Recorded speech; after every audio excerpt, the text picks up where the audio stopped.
Hello there, I'm here today to show you how I do Kawandi style quilting. So I've only made one item before and I enjoyed it so much I want to share the technique with you guys. There's other videos online that show how to do it, but this is how I do it, which is pretty simple because I'm not an expert sewer. So if I can do it, you can do it. So you start off by taking some backing cloth. So all of my materials have come from Creative Junk, and I found this kind of I suppose I'd call it medium weight cotton.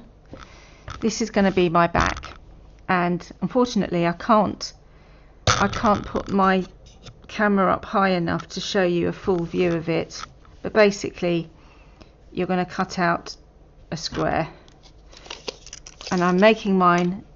This one's going to be a cushion cover, and it's going to be one of those scatter cushions, so it's about 15 by 15.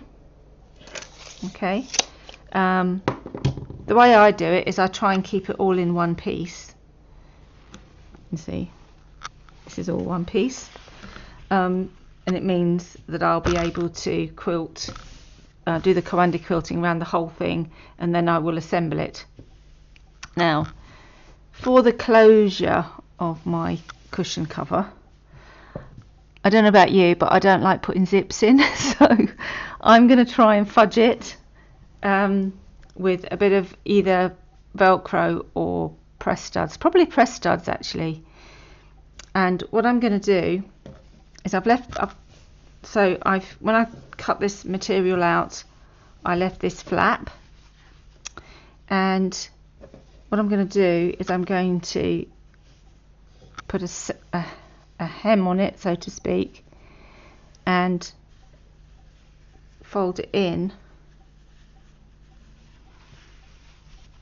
so that when I put it over, it looks like this. I'll do it more neatly in a minute, like that. And so this will in effect be the back of the cushion, and this will have the press studs on it there, just along there. Yeah, but what I'm next going to do is I'm going to tack this down so that when I get going I'll be able to do it. And just to show you material, so I'm just going to pause it here to make sure that my camera and everything's working, and I'll come back in just a moment. So when I go to Creative Junk, I look for materials that I can use in various projects, and I will group them together in certain colour palettes, which is what I've done with this little lot. If I can undo it. And I just wanted to talk a little bit about your choice of materials for the patchwork, because they're not all the same. So what I have found is that the best ones to work with are these kind of lightish cottons, because you can fold them and finger press them quite nicely, because I don't like ironing. This one hasn't worked too well actually, but you know, you could hold that down and work it. Let's have a look at this one. You know, you can see how well they're going to press. That one's quite good. This one is very nylon-y, and I've got a feeling that it's going to be difficult to work with it. Oh no, it's held that quite nicely, hasn't it?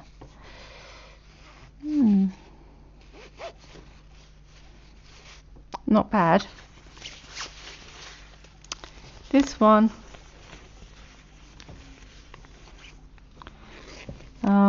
this is kind of material for curtains, so this is quite thick. So I don't know, it's up to you, but you may or may not want to use this. I probably will use it, and what I'll do is I'll always make use of an edge that's been edged, just because it means I don't have to fold it in. So there's that one. This is very light cotton, and this will be fine to use. This one again is heavy, but I love the palette of this one, and I've got the pinks and the darker red colour. It matches all my other colours, so I'm definitely going to use this one, although again I'd say this one is curtain material and it's quite heavy, so yeah.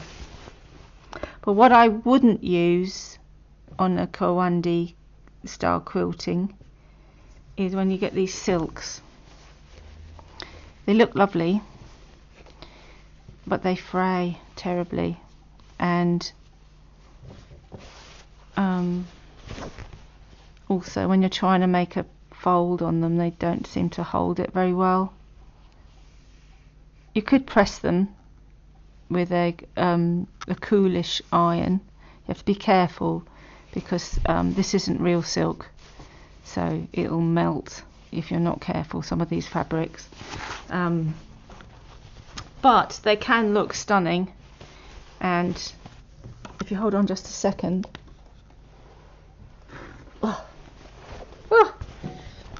This was the one I made before, and I have got pieces of the silk in there. That's how I know it's difficult to work with. So you can put them in.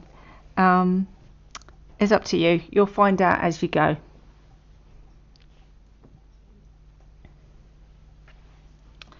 So what I do is I take my various fabrics and I cut a selection of them, just a few squares of each of them, and so I'll do the rest as I go.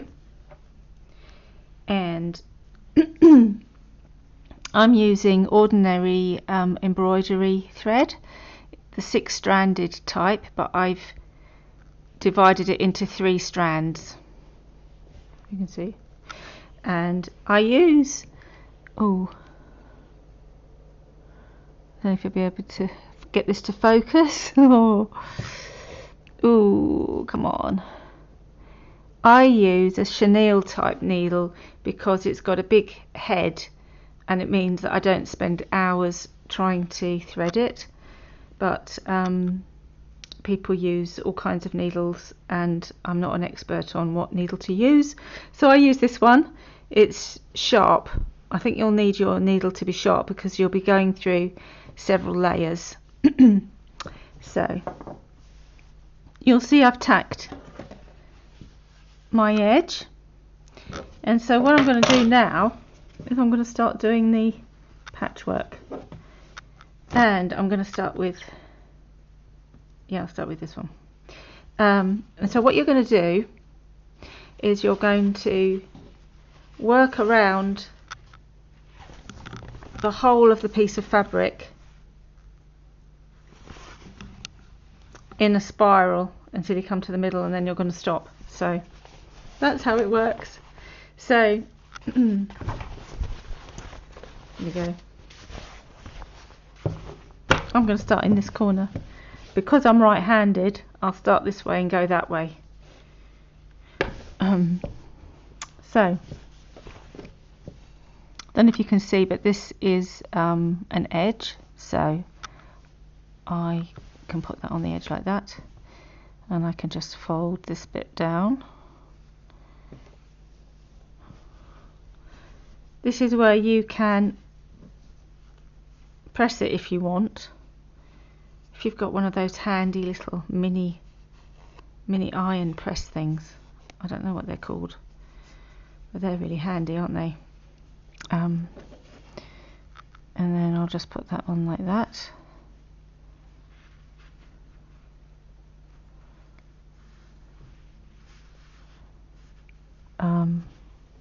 I usually do use a pin. When you get to be very experienced, you might not need them. So that's how the first one will go, and then the next one you'll have the folded edge on one side to go over it. I might put it that way. I'll put it that way. And then you'll have this side folded down as well.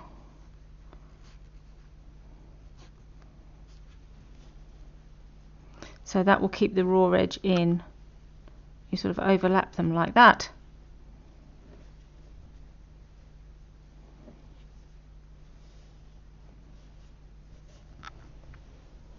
So if I can get another pin.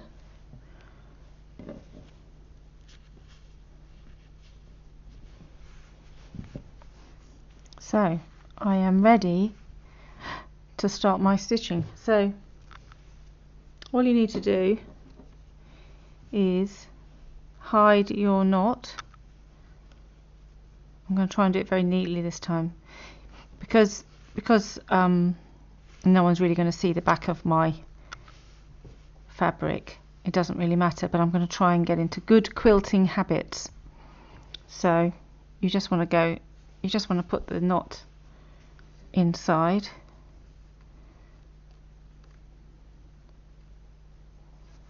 That'll do.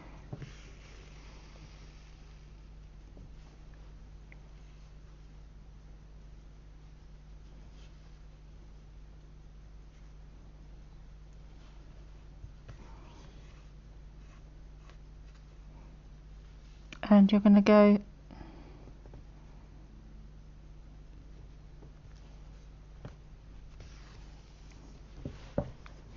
along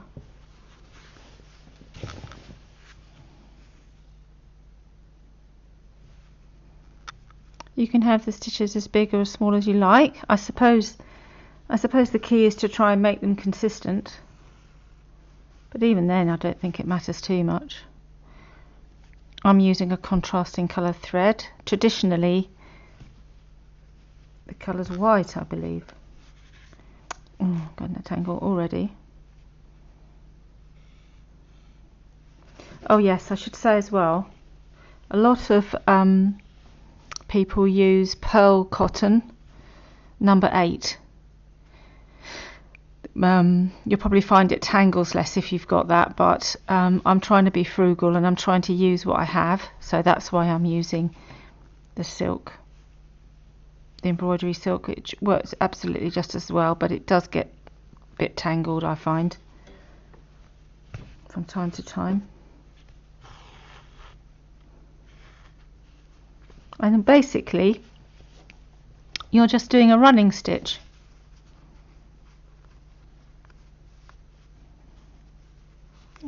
Put that down a bit. You're just doing a running stitch along, and in a minute I'm going to come to the next.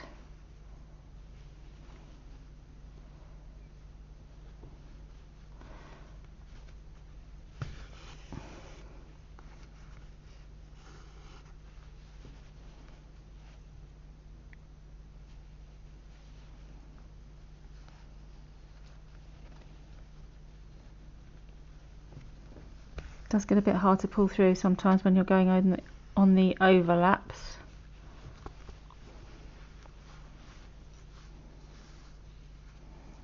Now I'm on to the next piece.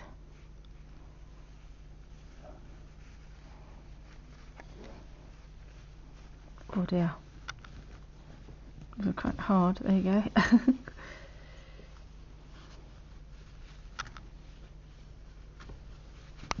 And it's basically a running stitch, and I'll keep going, and then the next one I guess will be a different colour, maybe this one.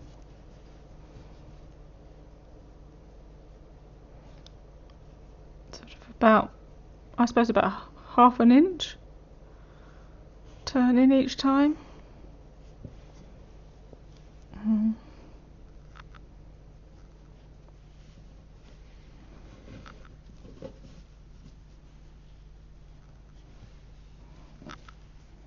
and that'll go on there.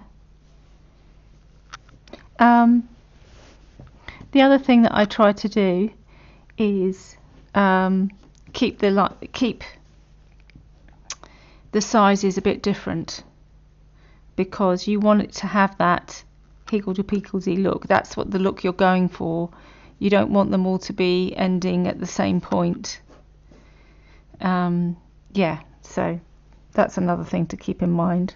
But really, you don't think too much about it. It's meant to be absorbing, and you just get on with it, and it grows. And so what I will do is I will carry on with this, and then when I get to the next bit, I'm wondering which side that is. Which is the stronger side? I can't tell. Doesn't matter. I think it's actually this side.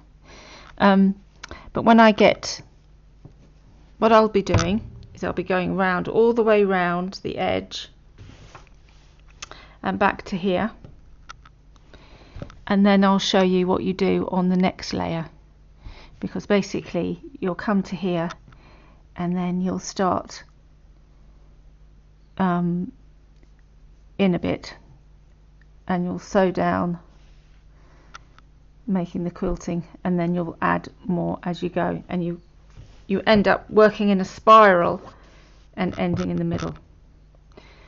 So for now, that's it. It's probably taking me a little while to do because I'm very, very slow, but I'll come back at the next point and show you.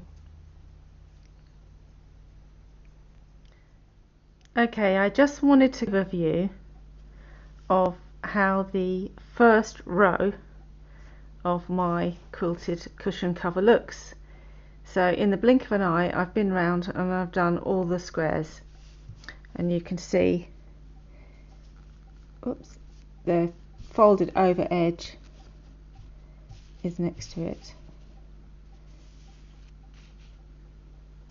and I've literally just sewn along all the way round. And then now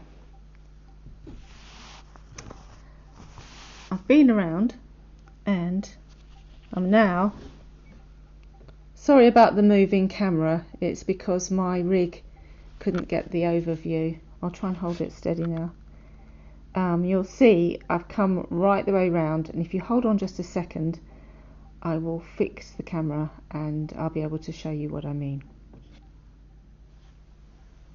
Okay, so you've been all the way round, and so the next thing you're going to do is you're going to start another line of straight stitch all the way along, and you're going to piece these pieces in as you need them. So for example, this first row is going to cover these, it's going to be fine, but once you've been around, you'll come down another level, and then you might find that you need to put a patch in here, in which case you'll pick one, maybe this one, and you'll pop it on, maybe like that. That might not be good. I might want it to cover the whole thing, like that. Turn this one in.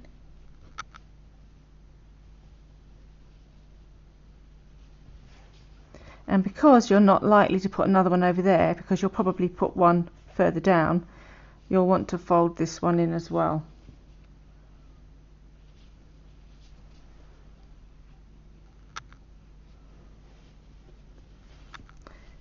So do you get the idea? So when you get to it, now you're not going to get there till the next round really, I don't think. So you're going to be doing another left. So how do you keep these stitches straight? So like I say, the challenge now becomes keeping the lines straight. If you're happy doing it yourself, and you're pretty good, then that's fine. But here is a method that you could use with washi tape. Sorry, this is quite old. I'm using old washi tape because clearly I'm going to throw it away, and it's I don't want to waste new washi tape on this. So what I'm doing is I'm just going to put a strip. I'll do on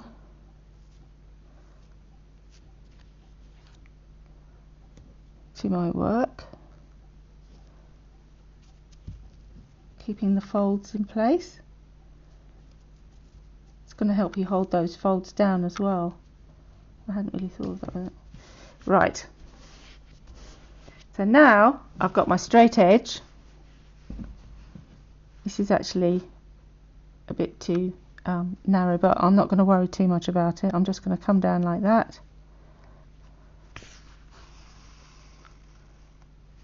And now I've got my straight edge, and I can do my running stitch.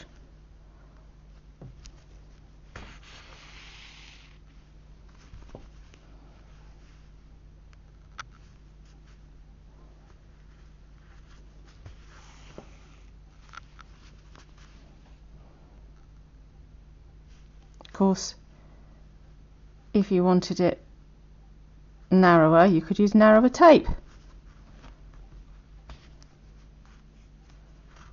I don't want it too narrow because I want to finish this fairly quickly. I'm a bit impatient, but do you see what I mean? So you're now using that as your guide, and that's what it looks like on the back. And then once you've done that bit, you can peel it off and try again until it runs out of sticky, in which case you get another piece. So I'm going to now go away and happily stitch around and around and come back, and we can have another chat once it gets going a bit. But hopefully you've seen the principle of what I'm doing. I've got plenty of scraps, and I've got more to cut up when I need them.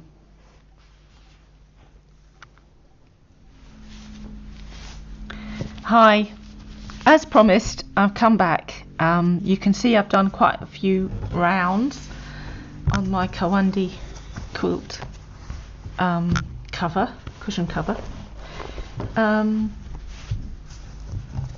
Yeah, so basically I've been round and around and around, stitching down the patches as I go. I'm just up to this bit now. I need to get some more thread, but I thought I'd come in before I finish it because I'm nearly finished now. It's getting to the tricky bit where you've got to be careful of how you're placing your patchwork bits, because obviously it's all joining up now, and I like to do it so that each colour or each type of fabric doesn't touch the same colour, and it's getting more and more tricky as you run out of space, so we'll see how that goes. But I guess of course you don't have to, you'll have your own way of doing it. So one thing I might do differently is not sort of go around this kind of lip that I've created, which is going to be how I close it with press studs. In hindsight, it's made it awkward because you've got this curving pattern and it's followed all the way through, and I'm not too liking it, not very much. But yeah, normally you'd have a very square Kawandi shape, and you would just go round. You'd have a square in each corner, and you'd overlap, and you'd go round and round and round and round to the middle.